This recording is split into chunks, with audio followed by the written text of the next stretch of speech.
Don't with me. Yeah, I would with you. Who the you think you are? Amy and Sammy Buzagla went viral after their restaurant was featured on Kitchen Nightmares. Now the Scottsdale couple is back in the spotlight tonight after a gossip site revealed just how tough the owners were on their employees at Amy's Baking Company. Lisette Martinez reports. Amy's Baking Company may be closed for business today, but controversy surrounding the Scottsdale restaurant is alive and well. Owners Amy and Sammy Buzagla were profiled on Gordon Ramsay's Kitchen Nightmares, where the couple was perceived as abusive towards their clients and employees. And we now know just how much workers had to endure after Radar Online leaked a copy of the contract employees had to sign in order to work for the restaurant during the time the show aired last year.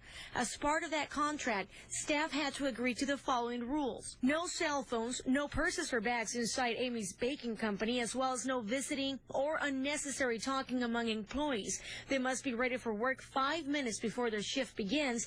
And then there's this. Any type of attitude will result in immediate termination.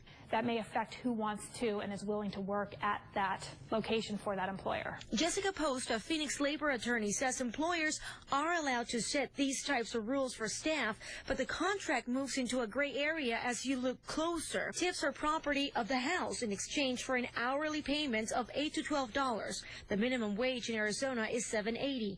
Also, employees are required to work all holidays and weekends. Violation of this comes with a $250 penalty.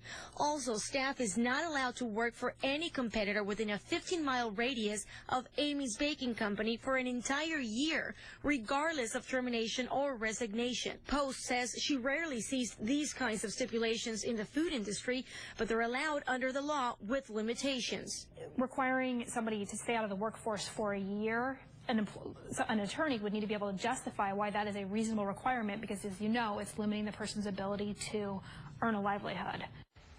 That was Lisette Martinez reporting. Now, the owners of Amy's Baking Company are working on a new reality show, so they were not allowed to talk on camera.